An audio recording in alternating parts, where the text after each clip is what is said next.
Welcome to this week's episode of Listen to Your Coaches. I am your coach, Mike Wilkins, here with Coach Will Morrill, behind the scenes, the young producer, Max Jarrell, and today's special guest, Lucas Steel City Seibert. Lucas, welcome back to the podcast. I think this is like your third or fourth time being on, but it's been a bit. It has been a while, probably a year. Probably about a year. It was pre-Max, because Max has never done a podcast with you. So, a year. It's been a long time. Let's talk about what has happened in that year. 103.4 to 80.14. What does that mean to you? I believe that's the fantasy football score for this week. That's currently how I'm beating Lucas right now in fantasy football. But Lucas does have your tight end still plays tonight. He's good. He puts up numbers. Yours put up 20. He better put up 24. He might catch a couple Playoffs times. are on the line. Wait, I'm eliminated. I'm just playing spoiler. So hold on. So Lucas, you play fantasy sports, This one, yes. but you don't play fantasy MMA with us. No. I don't watch it, my man. You don't have to watch them play it. That's I don't even know anybody. I don't know these fighters. Chris and Aaron don't watch and they play with us. Yeah, no, it's a fun time. So let's get into it. So, as all the listeners know, Lucas, newly crowned champion of MMA. What's it like to be a professional mixed martial arts champion? How has your life changed? It has changed none at all. No, or no big endorsements banging down your door. No. Did you buy a new car? Kind of.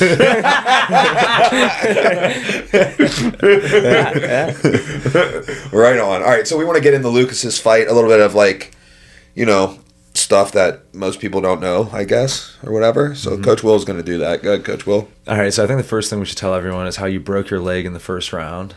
Yeah. What? No, just Oh, fucking okay. around. All right. Are you going to give all the topics, or are we just starting here? So you're starting here, dude. All right, Thug Life, in we go. All right, so how would you feel your preparation for that fight went, like camp-wise? I'd say it's honestly probably one of my best camps. We didn't spar like at all leading into that camp. It was a lot of pad rounds and stuff. I felt super prepared. Your film breakdown always feels super prepared. And then I honestly think as far as the fight and the film, it was probably the most it happened just about how we expected it to happen. Yeah. So, on the film, what I noticed is, there's two things that'll make film work difficult. One is if somebody changes a lot through the course of their career. So, like, you watch their first, AMI fight all the way up to their most recent pro fight, and you're, like, completely different people, right? And most people evolve to some degree. But if they evolve a lot, it makes it kind of difficult. Or if their style is, like, kind of random. Like, you remember the film work I had to do for what was the first kid you fought? Jake Zach. Yeah. His style was difficult, and I had to, like, come up with some metrics that were, like, very difficult to get, and, like, without getting too in depth, it was difficult film work. This one was, film work wise, easy, because despite the fact that he's really good, he does a lot of the same stuff, and he's done a lot of the same stuff over time, which made pattern recognition fairly, straightforward. And there's a lot of him. Yeah, that's the other thing. There's He's a ton of film had too. A shit ton of pro fights, so there was plenty of footage, and he fought in major promotions, so their footage is easily accessible. Exactly. Right, And when you fight someone who fights in like Hillbilly Fight Club, it's like hard to find video. And if he does something weird, I'm like, oh, well, it's only right here, so like it's not worth like worrying about. Yeah. So that made it easy for me. Does it make it easier for you to watch the film breakdown that Will does when he uses his Always Sunny style? I like that. I liked it a lot. Yeah. There he takes a dip. Well, it's funny. Originally, the reason I did that. So for those of you who didn't see the film work, normally it'll just be like section Which to is section. everyone, right? Yeah. Everyone except for us. Okay, yeah. Okay. I was like, whoa, is it out there? I didn't know. Yeah, dude, we put out parts of it. But anyways, like usually it'll just be me talking through and it'll just go section to section. But like this one, I just put in like little title sequences to like remind myself like, oh, we're talking about takedowns here. We're talking about whatever. And I just left them in. So it's like Always Sunny style little things in there. I think that's going to have to be an ongoing thing. Oh, I think that's terrific. Yeah. It makes it more fun for me for sure. All right, so you felt prepared going in. How did you feel not sparring? Because that's something that like has been an ongoing debate for many, many years. Is like, oh, should you spar hard all the time? Should you not spar hard? And it's like most things in life, it becomes very polarized, and people have very strong opinions about it. What did you think? I felt good. I think, for this specific opponent, it made a lot of sense not to spar and kind of the things that happened before.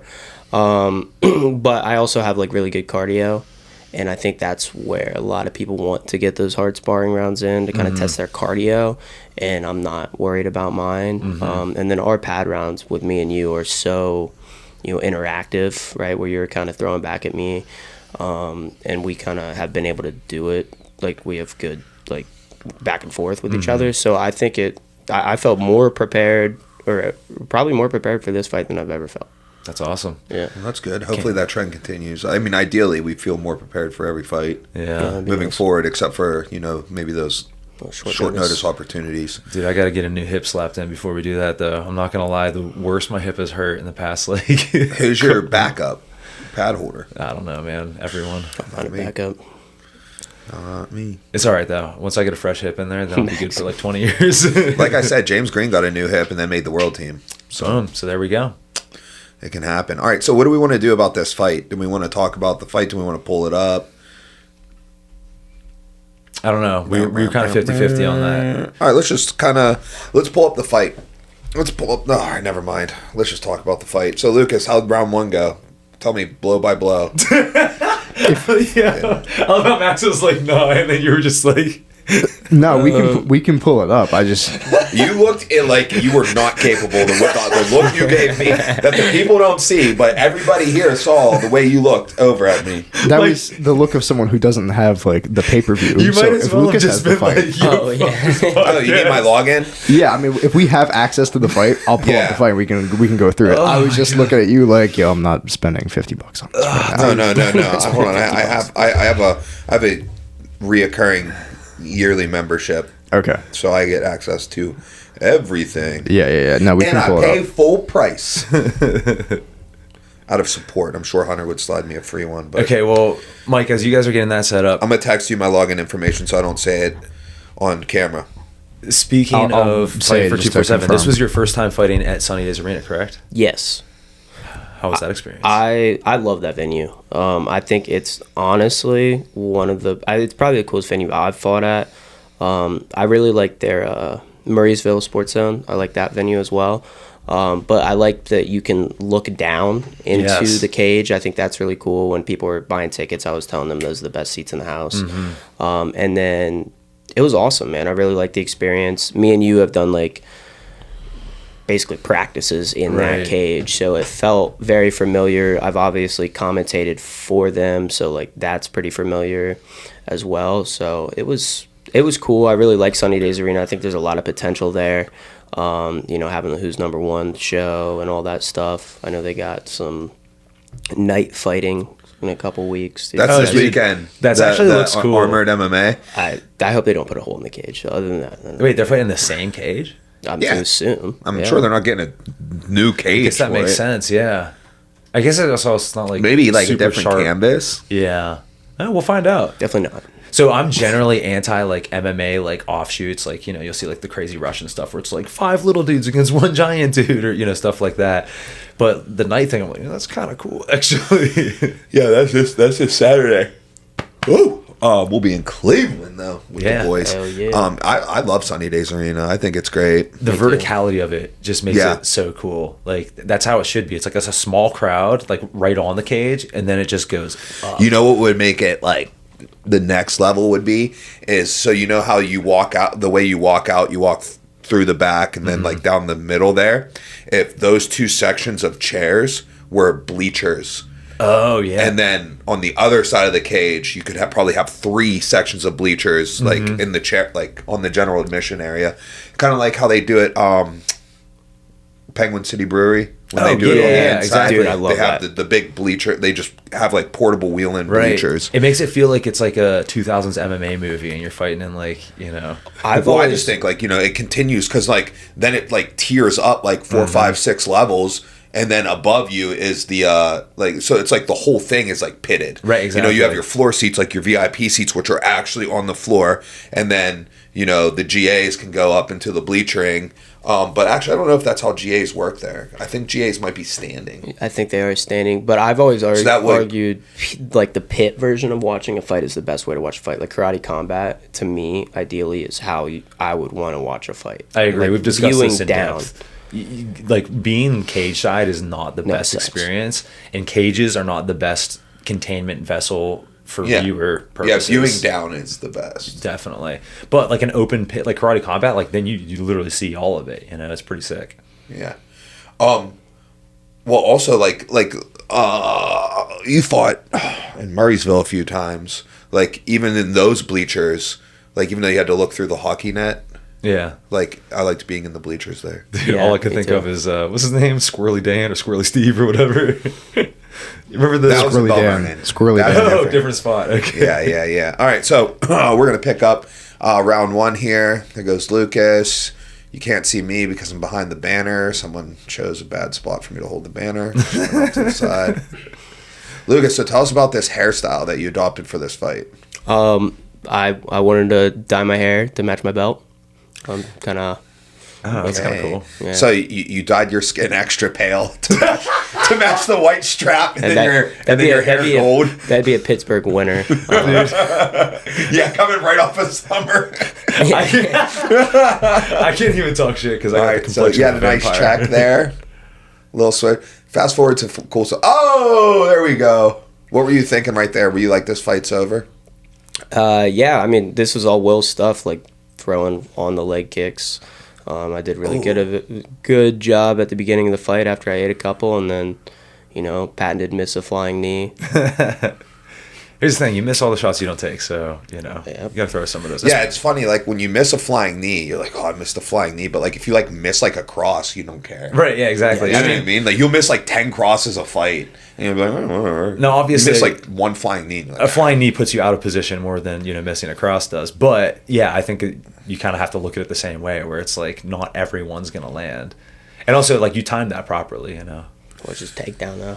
Yeah. That's the other thing is like you hitting those knees. It's not just to try to land the knee. It's also as a deterrent, so that he doesn't just shoot on you the whole time. Very scary. Somebody's jumping in the air. Yeah. So Lucas just got a takedown, so he's on top right now. How does guard looking feel? to pass a butterfly guard, similar to Sage, which just we knew. super which we knew, which scrambly. is why we use Sage for camp. Yeah, scrambly. Just moving a lot, attacking constantly, which is good. Were you at any point concerned when he got to your leg here? No, my knee line was out the entire time. Yeah, that ended up being a hindrance. What did he do there? I don't even know how to explain it, but like basically like pulled into an outside Ashi. Lucas backstepped over the body, knee was cleared through. This was ended up top. I was going to say, this I think is the only thing that had me a little is bit this worried. The one? The This is Kimura, the yeah. one. This is also my... Yeah, this is it. Oh, so Luke, never in danger there. Look, that actually was way less worse than I remembered it. Yeah. The way I remembered it, was his in arm full was going to Kimura. tear off. Yeah. Now that I see it from here, I was like, that was never on. I wasn't worried when it was on the ground. It was when he was like trap position staying. I was like, oh no, he might rip it. Well, dude, so the funny thing is, I was in that position, I was like, how did Daniel Cormier throw Hendo? And I was sitting there waiting, trying to figure it out. I was like, should I get this way? No, it's this way. And then he was in a Kimura by the time. Now that was pretty sick. You got that standing arm triangle. That's something we train a lot, like Thai style clinching. Did you like think I'm gonna get this standing arm triangle? Or you just kind of pop up and it was just there. I don't believe in arm triangles. That's hilarious. Tell Armin Sarukian that. Now, why did you not go spladle there? Probably when I did it last time, Cam Jordan elbowed me in the face and gave me a black eye. So I was more worried about covering his elbow with my hand. Yeah. So Lucas is he's got his opponent's back, one hook in, kind of crossbody, traditional old, like long leg here, crossbody ride. Kind of in like a twister position, like a potential of it here. Mm-hmm. You also could slide forward to like a choke if it was like short time there, but I think you made a great decision. Oh, that was a nice elbow. Nice cut elbow. Did his kicks feel hard at all? No. That's kind of what. I mean, sometimes when they land a little bit. What about that? Well, he throws it like an offbeat, so a lot of his punches, like, they didn't hurt, but they were just they would land because they were so loopy. Yeah, weird time.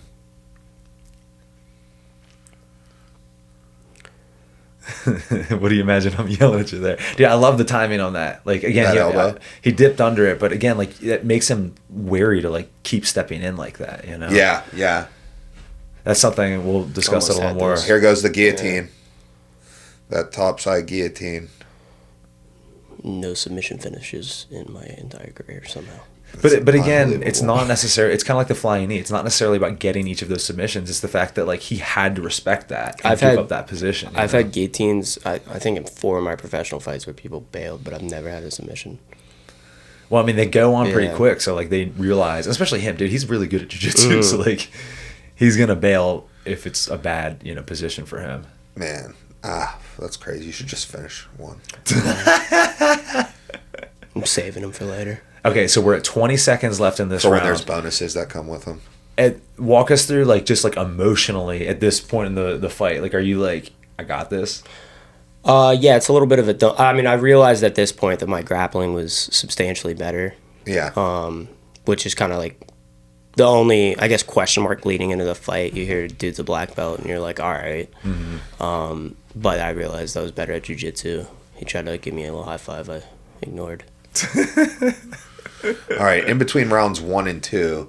Will, do you remember anything about in between rounds 1 and 2? I don't, but it's cool is Max has footage of us and we were mic'd up, so maybe he'll find something that we can say. I don't remember anything off the top of my head, but I do know that the audio between 1 and 2 was actually very clear. Like, I remember listening back to it and hearing what you guys were saying. Oh, actually, I know exactly what's happening right there. So, Mike, you were giving him time to breathe, and it was like, I don't know, 10, 15 seconds, but like we would normally give for most people. But I'm looking at him and I'm like, dude, he's recovered. So I'm just like, go. I'm always more tired after the first round. In between the first and second, then the second. I recall that too. I remember like leaving first rounds and being like, I can't keep going. And then like coming back between the second and third round and be like, I'm fine. I'm fine, yes. It's funny, you guys have Like, talked about that. I've never experienced that. For me, fights were like, I'm good, and then it's just like steady decline the rest of the time. Ugh. Okay. Ooh, that was a nice elbow. I've forgotten about that, actually. That was sick. Ooh, nice knee, too. Yeah, it's one that... And I believe this round has the spin elbow in it, correct? That was a good head kick. Man, wow, you're just doing a lot of good stuff here. Yeah, things I practice. Dude, you know what would have been sick is if instead of throwing one strike, you threw more than one strike. Yeah, well, I did that at the beginning, Yeah. It didn't work in the beginning. It didn't work in the beginning, so I had to make sure I got away from it. I think that up elbow landed there, too. Yeah, you got to keep them guessing. Yeah, I threw multiple strikes in the first round. This round, only single strikes. Ugh.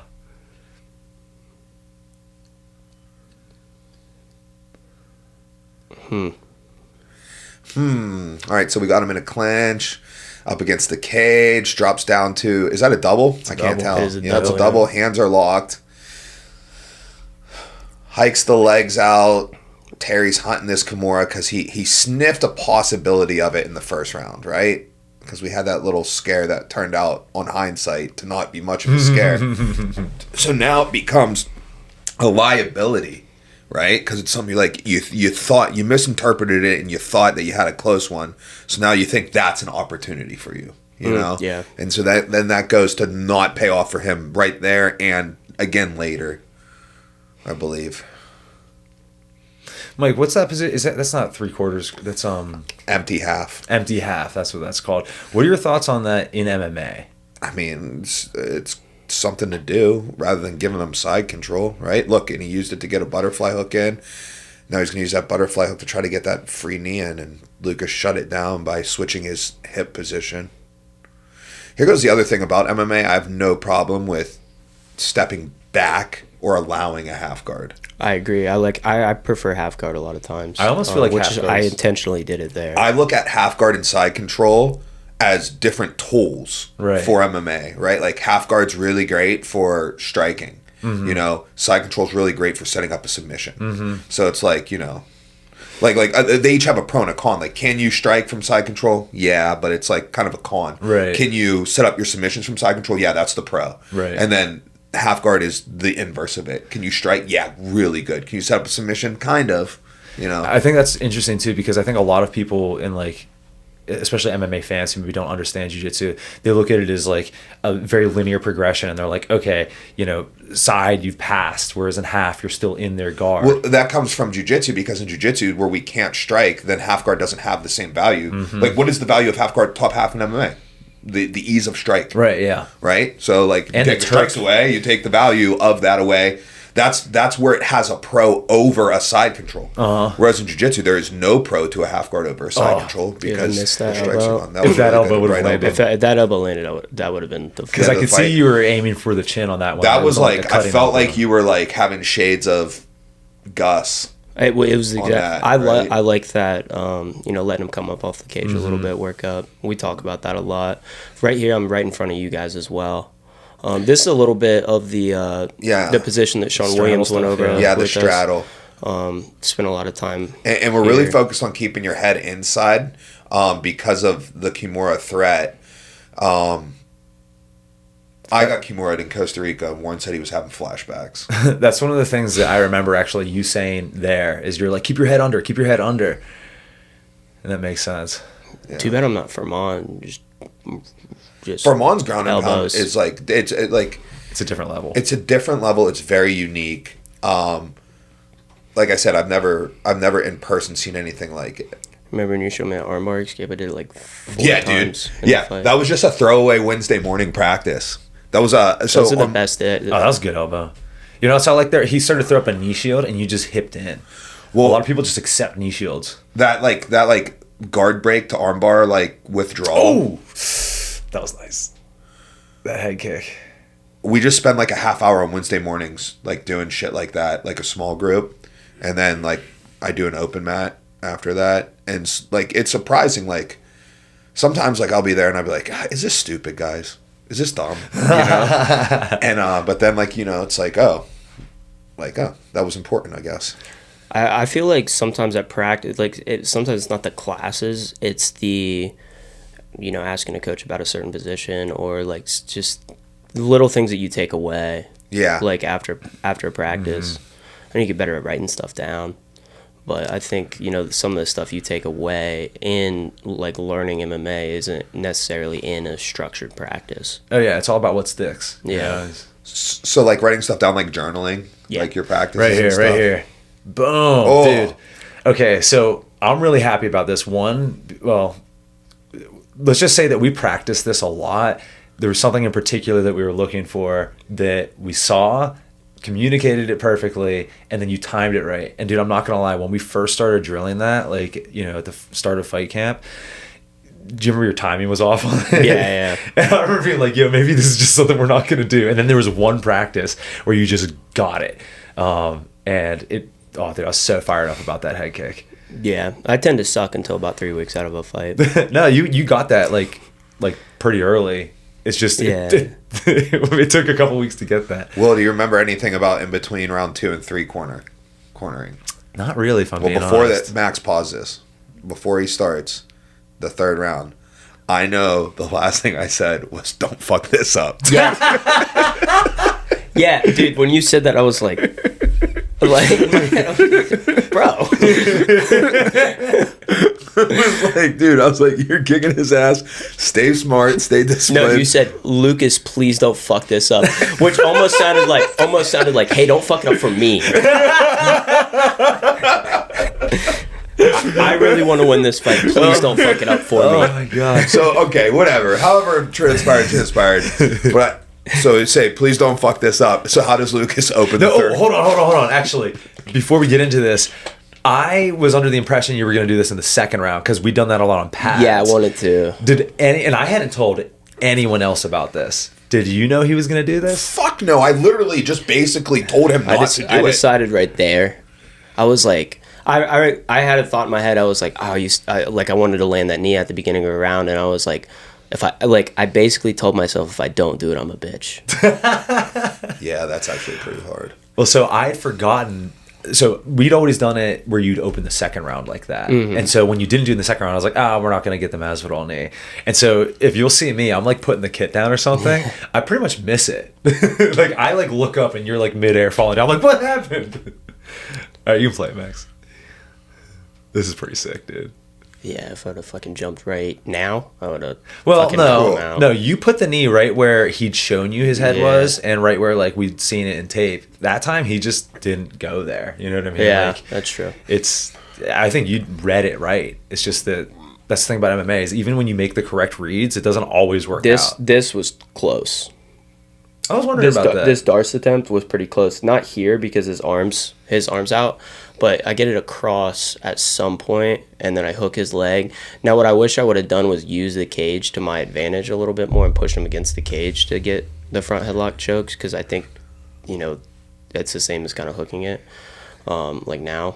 Yeah, and then he can't roll to his back. Yeah, but the knee off-balanced him enough to where I immediately was in on a takedown, which I think is something I'm good at, is like immediately like maybe shooting after something like that, because people are off balance. So and also they're like shook from that, because again it's like, dude, I was about like a millimeter away from getting my head taken off. Like I gotta scramble. Yeah, and then the little crucifix in his front headlock position, that's from Isaac Greeley doing it to me all the goddamn time. Dude, and look at this. You've already landed more damage in this position than Chimaev. Bro. Oh, boy. Yep. So we're in a crucifix here. One of the things that I like here is, like, when you're in that position, leaving your rear side hip a little lower than your front side hip. That's important. Here, right there, I was like, man, I should do a roll, like initiate a scramble, like a wrestling scramble, and I thought Mike said, "Don't fuck this, like don't do anything stupid." So I had a conversation with myself in the in like the elbow. If you have the right here. Oh, dude, yeah, that's so sick. You can't really see it on the replay, but Lucas just hit a spinning up elbow. And that's one of those things, we always try to come down or up with our elbows, not straight across, because, it makes it more difficult. And, Terry dipping his head down, that's one of the things that we saw is like, let's come up with that elbow. And it's unfortunate that you don't have, like, you can't see it clean on there. But I remember you telling me afterwards, you're like, that landed. And I was like, That's it. It busted his face up a little bit. The funnier parts of this whole round, I'm in his corner, essentially. And I land that knee, and his coach goes, "See, I told you he needs a finish." And I was like, "That's your advice right now?" I thought that was kind of funny, but I really liked his coaches afterwards. I'm actually gonna try to hop on a call with them and see what their game plan was for me. Yeah, dude, that'd be super sick. They were very, very cool afterwards, man. They had a lot of really nice things to say, and like clearly Terry's really good, and like they are obviously good as a gym and like have a proven track record. So like, some of the nice stuff they said, it meant a lot. Need to hang out with Farman more. Dude, just like, I don't know what it is. Just like, does Farman have a particularly short torso? No, I don't know. I think so. He's pretty long legs. He's not like absurdly tall. I feel like he's like built proportionately. That's what I was just thinking, because so. I was wondering. He's the skinniest. He's like got the Kamaru Usman build. I don't know, man. Because I was just thinking about he does have skinny legs, but that's why his upper body's so jacked, big for his weight class. But like his hips are so far back, like in these positions, you know what I mean? Like his base is just like so heavy, but he can still like posture up there. And I was just wondering if he has like maybe a short torso, but when I think about it, I don't think so. One thing I like that I did in this fight compared to like my last couple is I kept my head overhead, which we've been working on a lot in the like ground and pound area. But in this third round, I kind of kept my hips back because Mike told me not to fuck anything up. Oh shit! I love how there's like little throwaway things like that like then become really important. Yeah. I love this position. Oh yeah, we're about to get into some fun stuff here. So he's 3/4 Nelson, cranking it over for the Darce, steps straight over to the mount, then straight into a mounted triangle. So sick. I remember. Okay, so I was watching this. I'm losing my mind, but there's also this little part of me that was like, Why don't you just do that earlier? Yeah. Warren had just shown me a finish from that position too, and I like went for it for a second. Oh, dude, the only thing I could think of right there was Anderson Silva. Dude, I was screaming. Travis Lutter. I was screaming in his fucking face. Are you familiar with that fight? Anderson Silva and Travis Lutter? Yeah. All I could think of was that. But if I remember correctly, Mike, you can correct me if I'm wrong here. Didn't he get the underhook and he had like a crazy angle and then he started the elbows? Yeah, from my recollection. Well, there it is. This is our guy right here. Just won the title. Get blood all over Mike's shirt. Yeah, I got 2 though. I got 2 shirts. That's good. That's good. Yeah. I don't have remember, 2 flags. I was like, Warren took my other shirt from the LFA. I found it. He was like, I gave it back. And I was like, no, you didn't. He did. I found it. Yeah. Cool. So, great fight. Now you're 6-0 as a pro, 11-0. Full career. Normally, I just completely disregard the amateur career, but like, if you're undefeated in it, kind of sounds cool to add. You know what I mean? Yeah. Dude, hold on. That's important too, though. After the fight, so like it's easy, especially when you're like, you know what I mean? Like you're that guy. You've had UFC Fight Passes write stuff about you when you were an 0-0 AMI. You know what I mean? Yeah, like, that's right. You've been that guy. I feel like sometimes when you are that guy, it's difficult to enjoy the moments. I love things like that, seeing you like in the middle of the cage, soaking it in, like actually enjoying the process. Like that's what makes it so Warren's like, gratifying for me. Drink some of this water. Yeah. I try to like visualize like a little celebration, and I did it at the end of our like just fell on the cage kind of thing, and it was supposed to be after it finished, but you know, trying to do those things and like it, I almost think of it as like if I can visualize it vividly and then I can go out and do stuff like that, it just makes me believe in visualization more, even if it's forced. Yeah, for sure. I just remember being absolutely fucking exhausted. I forget if it was for this fight or it might have been the last fight, but maybe it was the last one because we didn't have any film. But I remember in the visualization specifically, like leading up to that point, it was only positive things. And now I can't remember which one it was, but in one of these being like, okay, now X, Y, and Z goes wrong. You know what I mean? And like working through that. Yeah, it was the LFA fight. It was the LFA one? Yeah, that makes sense. I tried to draw a smiley face with his blood on my tummy. You're silly. Dude, okay, actually, this is important too because like the pictures of you from this fight, dude, you look super jacked. You've got like veins coming out of your chest and stuff. We've got our secret agent, dude. We've got young Alex training you. How's that been going? It's helped me a lot. I think that's one thing I was like lacking, and I knew it the whole time. But you know, when you're really at the beginning of your career, it's about skill development a lot, and then I think at some point it turns into, all right, let's become the best athlete possible, right? While we have the skills, right? So we learn the fundamental stuff, and then now it's like, all right, let's be the best athlete we can and refine these skills. And I'm at the point now where we're doing a little bit more of the, you know, lifting and all that stuff. So yeah, I mean, I felt strong. I felt the best I've ever felt heading into the fight. I was really good about like after weigh-ins, what I ate and stuff, and yeah, I felt great heading into it. Yeah, dude, we had a full peaking cycle on this one, you know what I mean? And it was like really solid. Also, shout out to Alex. So Alex came on during the summer as an intern, right? So like when you're finishing up school, I assume it's like most, you know, subjects you have to like go and like work in the field. Right, exactly. And so like we've had a couple guys come through, and Alex was really, really great during the summer internship. And then after the summer, he was like, yeah, man, I've like, you know, built a good relationship with these guys. Like, I'll keep training them. I was like, yes, please. Bro. Yeah. So he's been killing it, dude. Alex is like strength and conditioning already can be kind of like meatheadish. And especially like when you're like, oh, I'm a strength and conditioning coach, like for fighters, it's like very easy to just like be a complete meathead. But Alex is not that. He's like very cool and like knows what he's doing. And I think he's doing a great job with you guys. So yeah, he kills it. And he's a huge MMA fan, which I think helps because like he has a little bit, like he wants to pour into it because he's such a big fan of MMA. So it makes it a little bit more fun. Well, that's cool. Yep. Good stuff. Fun times. Got that white belt. Yeah. That's pretty. They got one of the best looking belts. I'm not gonna lie. They do. That is a The cool pro belt. belt. I also like how the pro belts are white and the Ami belts are black. and it just like gives that cool differentiation, you know. Yeah, that is cool. All right, cool. So, what do we do now? Is that it? You got anything else to so. say about the fight? Like anything, you know, in hindsight, any, you know, I don't know, any little inside baseball things that no one else knows about it? That's baseball. Yeah, not too much. It's cool, you know. Just being able to perform in Pittsburgh is always special. Yeah. You know, having everybody you know and know there, and it's special, man. Fighting for 247's been a great time, and you know, I think we capped it off with that pro title. Yeah, for sure. All right, cool. Super sick. All right, well, that's enough of Lucas's bullshit. On to the next thing. Okay, so on to other people's bullshit.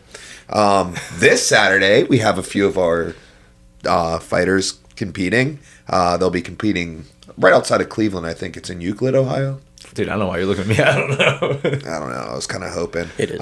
But we have Will Moriarty stepping back in, Hugo, Edie, and then Tim Bailey pro debut. Yep. How many pro fighters will that make for us with Tim making his debut? What? Is guy on it? Okay. Yeah. Wait, what happened? Nothing. He just learned in the moment that a certain fight got canceled. Oh, no, yeah. Sky Lesko was supposed to fight. He still possible, but his opponent pulled out. And it's getting down to like the late times. So like Probably can't find anybody. probably not gonna happen. We should probably tell him before this comes out. I told him. Oh, okay, cool. I told him. That's hilarious. I told him this weekend. Okay, got you. Yeah. Yeah. How many pro fighters is it? I would say, I mean, so Mason was the first of like this generation. I guess Yeah. Mason's kind of a tweener, right? But Mason went pro, Mason. right? Brittany Then- then it was me, then it was Brittany. Well, and then Farman in there too. Farman in there as well. Yeah, but he Farman came before as a me. pro, but like Anthony. still Anthony, Luke Martin, Oh yeah. and then for this year. and then Tim. Tim. Are Is we it forgetting 7? anybody? Yeah. 7? That was my guess too. I should have said it. Yeah. So we currently are running. Oh, Basoki 8. Oh yeah. Yeah, so we're currently running 8 pros right now, which is cool because we talked about it. I think the last time you were on the podcast, or maybe the time before it, I can't remember when we talked about it. Maybe we didn't even talk about it on the podcast. But like the way that I felt about like this fight team was like we were in certain years. I was Yeah. like, oh, this was our freshman year, right, and stuff like that. And I was like, we're gonna get to this point by this year, and this point in this year, and now we're like solidly in like the junior year, like headed to the bowl games. That's how I dude. feel. Yeah, that is a fun way to look at it. Yeah.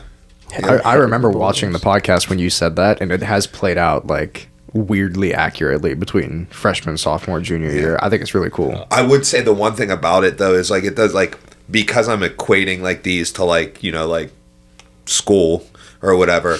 Like a year in MMA is not like a year, Right, right? yeah, Like, you know what yeah. I mean? Like freshman year could be 2 years long. Yeah, like, exactly. Yeah.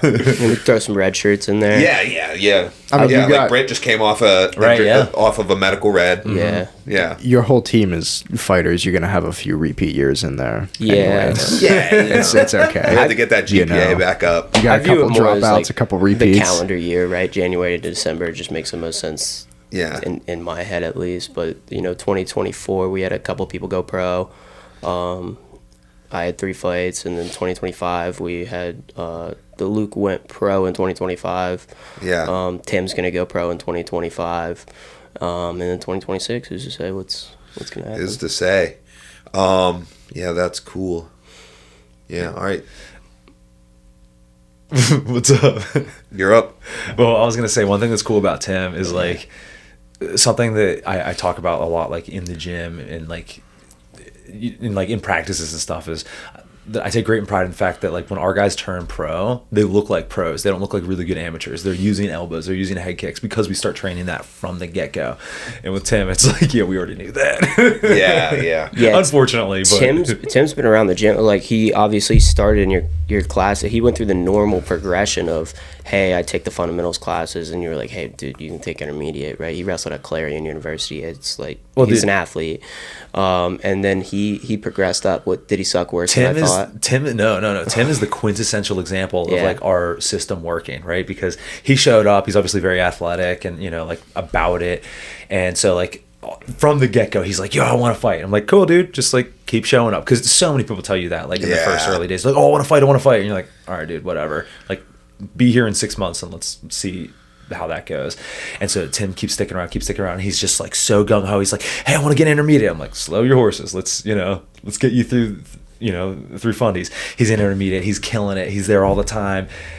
I want to be in advance. Slow your horses. And I had to like really actively hold him back.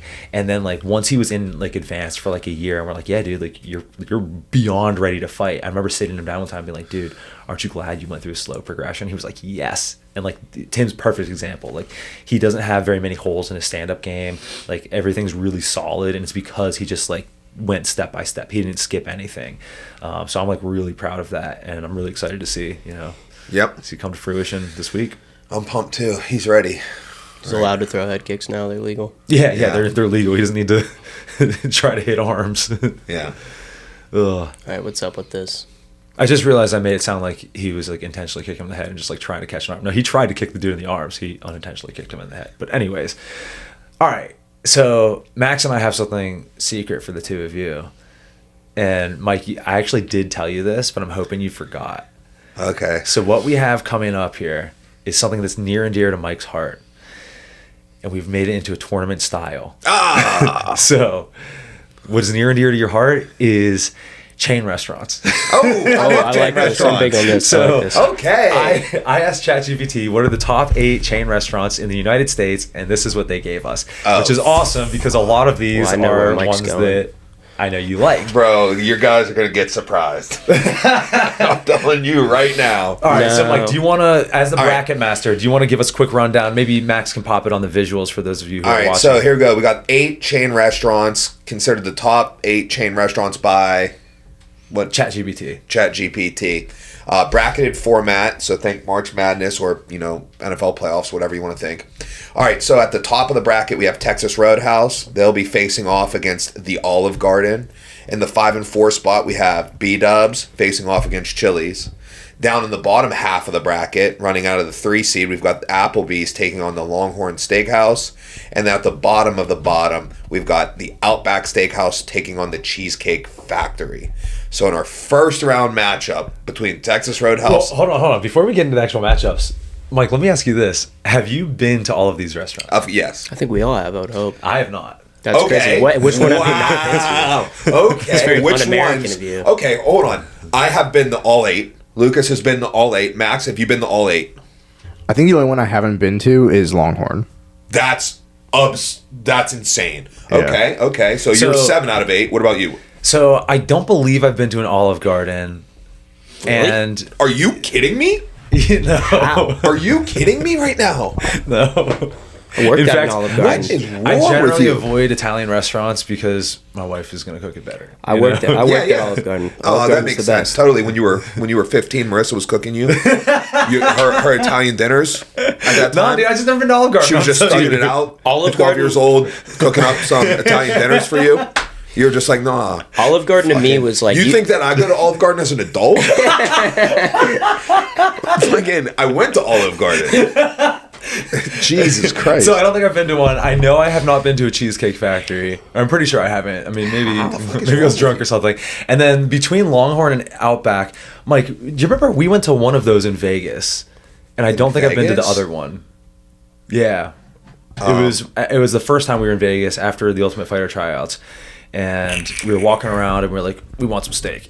And we went to one of those two. I can't remember which one. I mean, I've been so there's 3 steakhouses on here. Longhorn, Outback, and Texas Roadhouse. I've been to all of them. If you combine them together, I have 100 visits. Okay. So I have a couple questions. One, which one has of the steakhouses, which one do you eat the peanuts, throw them on the ground? Texas Roadhouse. Texas Roadhouse, that's done. Okay. That's done. That's done? They got rid of that. COVID? All the peanut allergy Too many kids are, that weak generation of peanut allergy kids, which, by the way, is going back away. Oh, really? Yeah, people are just like introducing peanut butter earlier. You know, the only time I've been to Texas Roadhouse, someone had to leave. That's For right. peanut allergies? Hey, Yeah. What did Mason say? Hey, some people ain't built for the house. The house ain't for everyone. The house ain't for everyone. Because Mason used to work at Texas Roadhouse. I worked We were at Texas at Roadhouse in Columbus. It's not the best. Oh, really? But Cherry Hill or whatever, you know, Cherry how Valley Hotel? Yeah, the OCL. There was a Texas Roadhouse there that we went to because like during COVID, OCL would run back-to-back shows on like a Friday and a Saturday, and we'd have people on both shows. So we would go to Texas Roadhouse 3 times. Okay, so those of you who are actually going to be like giving real input, you guys have all been to all of these, so that's all that really matters. Do you want to dive into each matchup then and start? Yeah, so through? Texas Roadhouse versus Olive Garden. This is a clear-cut winner, Texas Roadhouse. Yeah, no arguments there. I think if you stacked up one of the other steakhouses, Olive Garden might take it, but Texas Roadhouse is pretty elite. Right Yeah, on. Texas Roadhouse, elite. Just had Texas Roadhouse in Orlando. Got the ribeye, and it was phenomenal. Texas Roadhouse also, are they the rolls? Do they With have the good butter, rolls? they have the the cinnamon sugar, butter. Now I'll give Olive Garden's breadsticks a little shout out there, but we're gonna. Olive Garden does have pretty good breadsticks. S tier breadsticks. Yeah. I've heard only good things. Also, Olive Garden's Italian dressing, chef's Olive kiss. Garden's got a lot of It Look, got it right. It got the give 'em one the seed. It got flowers. the one seed. The next one, I think that's probably the best matchup on the board. What, B-Dub's Chili's? Yeah, I know where I'm going. This was an Really? absolute just complete shutout. 10 out of 10 times Dubs? I'm going B-Dubs Yeah. over Chili's. Dude, this is one of the few ones that I had like very strong opinions of because Yeah, as I of agree late with I've really that. been like wanting B-Dubs because I like that. I just have so many good memories of like fight trips and just like mostly just being there with you. Yeah, no, B-Dubs hits. B-Dubs did take some low times in which they slacked off and got real shitty. But we had noticed in our past like 14 to 27 visits, they brought their quality back up. With that said, Chili's is good. Chili's is good. Medium. I will rank these at the end. Okay, I'm sick. cool with that. All right, now this matchup, also a pretty good matchup. Applebee's Longer and Steakhouse. I'm gonna go Applebee's. I think Applebee's has the most versatile menu of all of these. They have a diverse. Cheesecake Factory's probably has the most diverse. Cheesecake Factory has way too much stuff on their menu. Okay. But All right. I pick Applebee's. So Now hold on. Before you answer, Mike. Before you fuck. answer, we need to give a little backstory here. Okay. It's been an ongoing joke, like semi-joke, semi-reality on our team that Mike loves Applebee's. And I can attest to this because as the one who's been on more fight trips with Mike than anybody else, we've eaten at Applebee's an absurd amount of times. I think the most ridiculous one being when we were in Philly for that, when CNFFC did Friday and Saturday fights, and we had someone on each night. We were there for, 4 days in a row. we ate there 5 times. We ate there 5 times. It was absurd. To the point where even I was like, listen, dude, like, we're running out of stuff to get now. Like, Yeah, if you're running out of with stuff that said, on Applebee's, I have a soft spot in my heart for Applebee's because of all the good times we've had there. And Longhorn and Outback, I don't even know which one of the two I've been to, so I just kind of look at them as the same thing. Applebee's has my vote, but it's not about me. What are your thoughts? Fuck, dude. All right, so here's the thing. Dude, this is crazy. His Applebee's sponsorship's about to go out the window. Applebee's did give me money. I appreciate that. I was in bad spot. They came through with $500 a fight, so that was tight. But Applebee's, it played a good position in my life. So the thing with chain restaurants is they're chain restaurants. So your Applebee's on McKnight Road is going to be the same as the Applebee's in Atlantic City, which is going to be the same as the Applebee's in Columbus, which is going to be the same as the Applebee's in Mississippi. Well, no. Every once in a while, one will slap extra hard. Yeah, one might slap extra hard, And the but the food- floor is the floor. The food is inversely proportional to how comfortable you are with the people sitting next to you. Yeah. Niagara Falls. We had a good one at Niagara Falls. Also, one time I was at an Applebee's, and instead of giving me the bottle of A1, they poured it in little like dipping cups. That was not cool. Applebee's was great for me in my 20s. Whenever I had less money than I have right now. You've matured. I've matured. I still love Applebee's, but it's going to be the Longhorn Steakhouse here. Wow. Yeah. Wow. They could battle back for third, potentially. That's incredible. You know what? They could battle back for third. Okay, we'll revisit that. Now for Outback Cheesecake Factory can fucking get the fuck out of here. Fuck the Cheesecake Factory. I've heard good Outback things. Steakhouse, give me a bloomin' onion. Motherfucker, let's go. Fuck, I forgot about the Bloomin' Onion. Cheesecake Factory, fucking take a hike. The only thing I'll say about Cheesecake Factory, there's so much stuff on the menu. You could get anything on the menu that is sold at all 7 of the other restaurants on there. So this is true. Cheesecake, I would say every meal I've had at the Cheesecake Factory has felt like they bought it at Giant Eagle. Made it in the microwave on the way. Like I swear to God, they came out with a kids' cuisine once. Dude, that's so funny. Oh shit! All right, so topside semi, we got Texas Roadhouse and B-Dubs. Now, what I do have to say is Texas Roadhouse is fire, but if you look at the final 4, 3 steakhouses. Oh. I need my wings. It's going B-Dubs into the finals. B-Dubs going to the finals. All right, so we got Longhorn versus Outback next. Yeah. Obviously, battle of the steakhouses. What are your thoughts, and who has the advantage, and does it come down to appetizers? Explain to me what the difference is, because I know I've been to at least one of them. I don't know if I've been to both. They're nearly the same thing. Okay. I'm gonna go Longhorn Steakhouse over Outback. So at the Outback you have the bloomin' onion, whereas at the Longhorn you have the Texas Tunyon, or maybe that's Texas Roadhouse actually. So Longhorn, I imagine, is still Texas Texas themed. Do some Roadhouse. research. So I imagine Longhorn is Texas themed. I assume Outback is Australian themed, Okay, yes. makes sense. Texas Tunyon is an appetizer from Longhorn Steakhouse. So I was right. All right, yeah. So we got the bloomin' onion versus Texas Tunyon. But what really is going to set this apart here Ball knowledge is crazy. is at the Outback, you can sub one of your sides for a side salad, right? But if you add it on, it's $5.45. Where at the Longhorn, if you can sub one of your sides for a side salad, but if you add it on, it's only like $3 and change. You know what I mean? Okay. So there's that. Also, it's a $2 decision.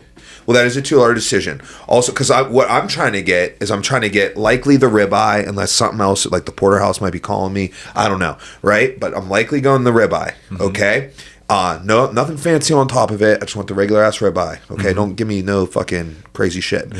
Then off of the ribeye on the side, I'm getting the broccoli, right? And sometimes they put a little Parmesan crusting on top of it. They do that at the Longhorn. So I like that. Okay. And I also want mashed potatoes. Okay. But sometimes you have to decide, am I getting a side Caesar or am I getting mashed potatoes? That's what the Outback would have you do. They would have you make a decision between the two. Where at the Longhorn Steakhouse, they'll make it affordable and easy for you to get both. You know what, dude? That's a winning combination right there. Yeah. So I can't argue with that. That's why I'm going to take the Longhorn Steakhouse into the finals. And that's something that you do have to consider with these chain restaurants, because like you said at Applebee's, that got us through many a meal when we were younger and poorer, and so that's a very solid choice. Like, I didn't feel good about taking the Longhorn Steakhouse over Applebee's. I didn't feel good. Well, I have a question. If the seating was different and Texas Roadhouse was on the bottom, would Texas Roadhouse be in an argument with Longhorn? No, Longhorn Steakhouse. Longhorn is the best steakhouse? Yeah. All right, so we got the finals we wanted. We got the 2 best restaurants, in your opinion, on that list? I would say the finals are correct. Okay. Interesting. Now, they're stacking up, obviously, completely different menus. Who do you favor and why? Okay, so the answer is Longhorn Steakhouse. Wow. I didn't see this going this way at all. Here goes why. At B-Dubs, like, you can go to Longhorn Steakhouse. Imagine you just weighed in, right? You can't go to B-Dubs, okay? If my fighter just weighed in as a coach, I can go to B-Dubs. Yes. But the fighter can't go to B-Dubs. That's after the fight, right? So after weigh-ins, you can go to Longhorn Steakhouse. That's going to be a good meal. you're gonna get what you need at the Longhorn Steakhouse. Okay. We back up. What specifically do you not like about a fighter eating at B-Dubs after? What the fuck are they gonna eat? Wings and a burger? That's all they got. They got wings, burgers, and chicken sandwiches. If you eat a chicken sandwich at B-Dubs, like, what are you doing? If you're getting a burger, I'm only assuming you're getting, like, if you go to B-Dubs, get wings. Right? If you're getting a burger, I'm only assuming that you had already been to B-Dubs earlier that day. Which is why you're now getting a burger. Right? Because you're like, oh, I had B-Dubs for lunch. You've been in this scenario. Yeah. You got their, How was their burger when you had it? Second time It was a good burger. Right. It was a good burger. But guess what? The Longhorn's burger is going to be better. But why would you get a burger at Longhorn either? Bro. Get a steak. Second time that day. Every time we go to B-Dubs now, whenever we see someone with a burger, I'm like, yo, Mike. Yo, did you get B-Dubs for lunch? Did you get B-Dubs for lunch? And Why there's are you nothing not wrong ordering with doubling wings? down. There's nothing wrong with going to a restaurant twice in one day. Especially when you're in a city you don't know. That might Yeah. be what I went here. I got good You service. get comfortable. You make a friend. Maybe you start getting some free drinks. You never know. Now, You never know. next time we're out, is it fair to assume we can drop you off at Longhorn over Applebee's? Oh, my God. Oh yeah, yeah. Longhorn over. I feel bad. I feel bad. I really think you should. Is Applebee's battling back for the third spot? So, let's say it dropped down. It dropped down. I'm assuming we got B-Dubs and Applebee's going for three. Dude, 4. if I'm being like 100% real with you guys, and I'm ranking these 1 through 8, we should have motherfucker, it's going Longhorn, B-Dubs, Texas Roadhouse, Outback. Oh my God, dude! You're putting the B's way Applebee's. down. Who's last? Last is motherfucking Cheesecake Factory. So you got Olive and Garden then at 7. Olive Garden is 7. Who was 6? Chili's? 6 would be Chili's. Yeah. Yeah. I should have asked this earlier. Do any of the other spots have dollar margaritas? Okay. Now we're talking about something completely different. That but was what I will factored have into to my say decision making. is dollar margaritas don't mean the same to me as they used to whenever I was younger. Yeah. I'll pay $8 a margarita. That's fine by me. You know what I mean? Yeah, we're not 25 anymore. I got money now. You know? I can afford an $8 margarita. And you know what else helps me afford an $8 margarita? I'm not into drinking 12 margaritas in one sitting anymore. Yeah. No. I'm down for like 4 or 5 margaritas. That's it. Right? Maybe a couple beers. You know? Just that's how I like to do it. Personally, I like to go a little bit of mixed drinks. Next thing you know, you're just chugging beers. That's probably the proper order. Wow. But yeah, so Longhorn Steakhouse, B-Dubs, Texas Roadhouse, Outback. Then honestly, I could fuck around and throw Applebee's in front of no, I can't do it. In front of Outback? I could just out of a loyalty thing, maybe. But like, if I'm gonna be real with you, no, I'm going to the Outback. You know what I mean? Yeah. Then it goes Applebee's, then Chili's. You know, and Chili's is all right. It's all right. You know, I like what mean? Chili's. Yeah, Chili's is okay. Like, you know, it depends on what you got going on. Olive Garden, Cheesecake Factory. Here goes something crazy. So you won't catch me at an Olive Garden, right? Because I just don't like that kind of food. You know what I mean? Like, I'm not gonna be at an Olive Garden. Okay, they're gonna try to like. Do you like grind Alfredo? some motherfucking cheese up on your shit. Do they even have a bar? Does Olive Garden have a bar? Yes. Okay, well, okay, they have a bar. But like, what am I gonna get while I'm sitting at the bar? Fucking spaghetti? Get out of here, marinara dude. shot. Get out of here, dude. Like, no, dude. So You get I'm a not soup? going to Olive Garden. You get a soup? Huh? Zuppa Toscano? I could, but like, I'm not going to be drinking, maybe in the winter. I don't know. Breadstick soup. And, Maybe. And a beer. You know? But you know what? I'll tell you something here. You know who beats Cheesecake Factory? Who? Fucking Sheets. Sheets. I'll sit in the Sheets Lounge. I'll get an MTL. I'll go get a couple pounders from the fridge, and I'll sit in the Sheets Lounge before I go to a Cheesecake Factory. You will not find me at a Cheesecake Factory. Right. Not even if it's a gift. I'm Not just even. imagining some fight vlogs coming up where we put some of these to the test. We take Mike to cheesecake. I'm not Next going to fight vlog. Cheesecake Factory. Nope. Don't like it. Wow. Don't like it at all. Just suck it up through the food and then eat like 4 slices of cheesecake. It makes you a month. It makes everything better. Oh, I love cheesecake. No, we can have 4 margaritas, not I 4 don't like slices how of the word cheesecake. cheese is involved with the word cake, and I don't think those things should go together. Yeah, dude, I'm not gonna lie. That does remind me. One time I was in LA when I was a kid, right? And it was just me and my mom and my grandma, and they took me to some museum, and it was like, Did you guys hear that? yeah, I know. You guys heard that? Hey, They got me with LA when I was a kid, and then it went to a museum. no. So he didn't say museum. Yeah. You said museum. You. What do you say, Max? A museum. Museum. Okay. Yeah. Well, What did tell he us say? about these special museums. Yeah, all right. I say it weird. I don't know what to tell you, but anyways, dude, I remember. Must be that Point Breeze accent.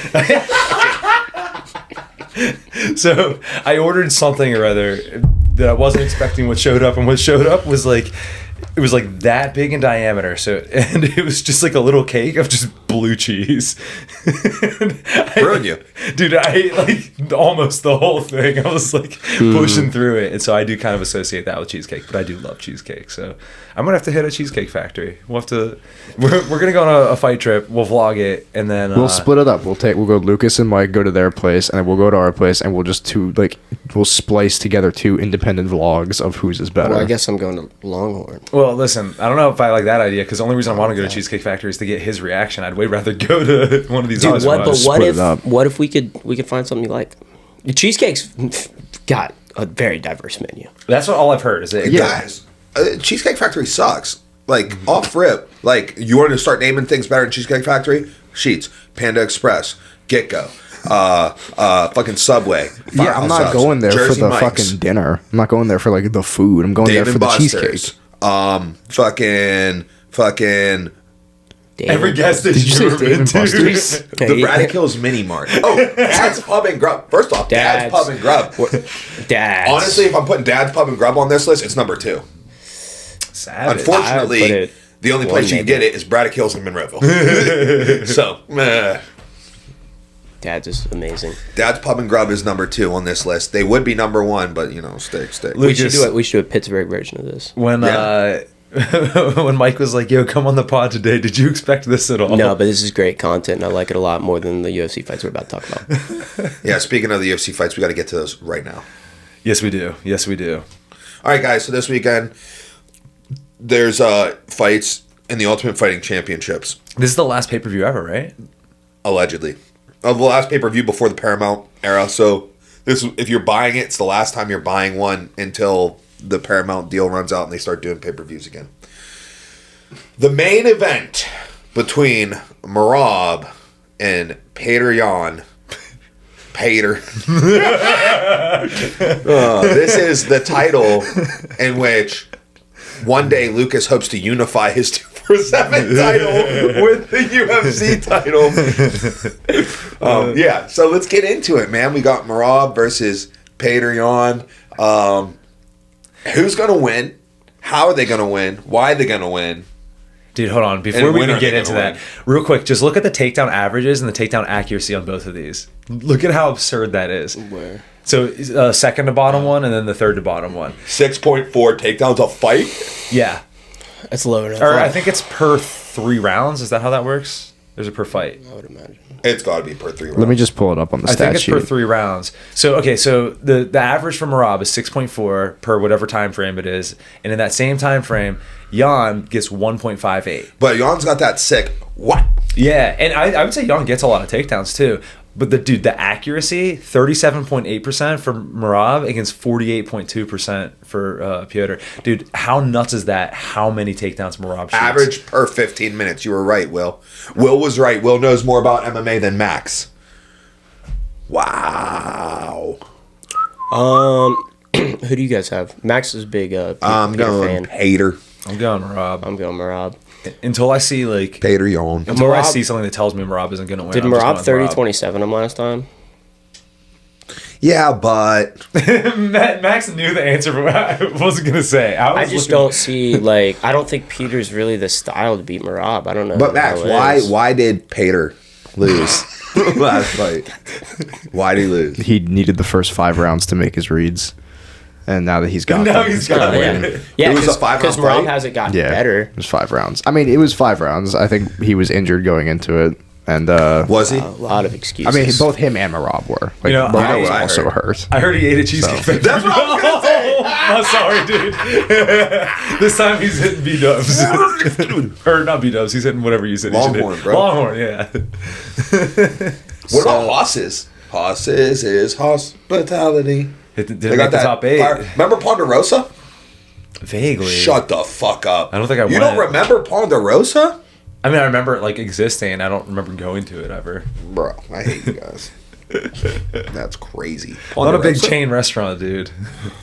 I mean, what about ever go to a sit-down Pizza Hut? I don't think I've been to a Pizza Hut, period. I've been there There's once. one in Cannonsburg. I was little. We should go. You ever go to a CC's? CC's. Not me neither. I never. You've never been Golden to Corral? CC's? Nah, CC's. I'm Growing up in Point Breeze, you just walk into Squirrel Hill and there's a gazillion awesome pizza spots. So, like, I never went to, like, chain pizza places growing up. Yeah, that's crazy. You do know what CC's is, right? It's all you can eat pizza. I'm well aware. My boy my boy Joe told me all about it. Growing up in Point Breeze, all you Do you did was guys walk to Squirrel hometown Hill. buffet? Hometown Huh? buffet. Do you guys have those? No. That might be our Ponderosa. Did you have Ponderosas? No, I think it might be the same thing, but different Yeah, branding. sounds like, Yeah. same thing. What's your favorite chain pizza, Mike? Chain pizza? Yeah. What do we get in Papa Niagara Falls? John's. Papa John's. Really? Papa John's. For that one moment, that's the only reason. I think pepperoni, that. banana pepper. Oh, brother. Interesting. Okay. Dude, how Banana about, peppers. so we're at Vermont's fight, Niagara Falls, which that was Vermont's fight the last time when me and Will, we walked to go get this pizza. Niagara Falls on the American side is horrid. Yeah, it was like a Saturday Horrible. night. Nothing was open. We almost got killed crossing the street. This car comes flying down the street, makes a left, and almost hits us, right? And we like run and jump out of the way. And it's a ghost town, right? We're the only people there, right? And this car is like, you know what I mean? And he stops and he's like, I'm so sorry. I didn't think anybody would be here. And Mike and I were like mad. We're like, dude, what the fuck? And then the dude stops and he's like, I'm so sorry. I didn't expect anyone to be in the road. And we were instantly like, makes sense. Yeah, he was like, yeah, no one's ever been here before, and whatever. So we walked to the other side of the entire town because it was the only thing open. Yeah. And we get this, what was it, Papa John's pizza? Papa John's, Walk it back to our hotel. We were on like the 30th floor, and we just sat there. facing the falls, and the mist was rolling it. It was sick, dude. And So by- we just sat there, and looking over out the the window, course- eating pizza. Over the course of like 30 minutes, we went from like clear skies to like really cloudy, and then it just fogged over, and we were totally in the cloud. Yeah, And you couldn't see anything. It was sick, Super sick. So Warren, Vermont, and Dove, after their fight, I busted out, went home, but Vermont had to go to the hospital, get some stitches, and then they went to go get food, and I told them, I was like, I'm not walking, because Warren was like, we should walk to the falls after the fight, and I was like, I'm not walking out here in the dark. I'm like, this is a terrible, dangerous place. And they thought I was kidding, but I wasn't kidding, right? But they didn't, like, laugh enough at me for me to feel like they thought I was kidding. I thought they took me serious. Yeah. They told me they didn't, though, later. So they go walking somewhere, and they're like, holy shit. Like, Mike was right. Like, This is sketchy. This is terrible. Yeah. All right, yeah. All right, so, dude, Peter, you're on next fight. Let's get this over with. Give me Wait, Alberto no, actually, real quick. No, how do you just see fast. Peter winning? Well, he's just gonna like punch him a bunch. Okay. Oh, Pantoja. Tetsuo Taira. Versus Moreno. Wait, is he the wrestler? He's the one who hit that. Who he was running? He was running the long leg with the cross, the body triangle with the power half. Oh yeah. Remember, we had a whole code. You literally were doing his shit against. We watched it here. Yeah, we Yeah, watched and it. we called it in one of your fights. We're like, hit the Tyra. I called it in the fight against fucking what's his face? Cam. No, motherfucking Terry. Terry. Yeah, yeah, you were in that position. That's when you were like, "Oh, I didn't want to get elbowed." I was like, "Oh, I should do you that. know?" Yeah, and Well, I was like, I "Oh, did. I remember calling it." So we got Pantoja over Van. Oh Yeah, we got Pantoja. Yeah. And that's easy. Moreno over. I think Terry wins. I don't know anything about him. I don't know, man. Can't pronounce his Hey, name. hey, Max. Tatsuro Taira. Let me know, how about Moreno and Royval? Tell me about their fights. Well, the first one was like in the first round, Moreno got him down, and then Royval dislocated his shoulder, Okay, so so it yeah. didn't really count. The second one, Royval won a split decision. That was actually the night that Lucas made his pro debut, and I fought Caruso. Royval won a split decision over 5 rounds, but I didn't see the fight because I All was right, fighting. you know what, dude? Give me Tyra. I'm picking Tyra. I like Moreno, though, by the way. This is Picking hard for me. Tyra by Moreno's power plus money right now, too. I'm gonna take Moreno. Oh. I'm gonna take Moreno so that I can maybe get one over Mike, but I'm very unsure about this one. All right, Cejudo, Talbot. Give me Cejudo. What a wild fight. I'm gonna take They're Talbot. both USA, but like one of them Yeah. has represented our country at the I Olympic Games pick and Cejudo. brought back great pride for our country. I pick Cejudo just because I can't. I don't want either one of them to win. I like Dude, Talbot. he's an Olympic champion You know what? for the United a States good of argument. America. It's a good argument. I'll pick the You the gotta American respect guy. it. All right, man. Dude, I don't know, Jan, man. I guess. I mean, I would lean Jan. Dawson. Terrence McKinney. I mean, Yeah. McKinney. You think he gets another finish? Chris Duncan, he's this Scott. Yeah. The Scottish dude who can wrestle. That's how I always remember him. Terrence McKinney of his 17 wins are all by finish. Dude, and the majority of them in first round. That's crazy. 17 wins all by finish is a wild stat. After meeting Terrence McKinney, I'm going McKinney. I was shocked at how big he was. Massive. Massive. He was having fun. Massive. He seemed like one guy. Wait, Macy Barber's back? Wasn't she the one who always Damn, gets dude, hurt? look how far Marvin Vittoria is down on this card. Early Rightfully prelim. so. Wow. Edson Barboza, Jalen I'm taking Jalen Turner over Barbosa. Dude, I don't watch UFC a ton, and the fact that these guys are early prelims is crazy. This card is pretty good. Down. Pretty good. Good to end the pay-per-view era Sadikov. with. I said that. I said Nazim Sadikov versus Faraz Zaim. Ooh, that's a hard. I'm taking Sadikov though. What do you guys think about Merab with the fourth defense? If he can do it, do you think he's a bantamweight goat? I think he might already be. If he Might does it, already he's be. like, there's not even an argument. I don't think there's. I think that if we start entering like goat conversations, if he does it, Yeah, whatever. No. he's won. motherfucker He's won. Has not been.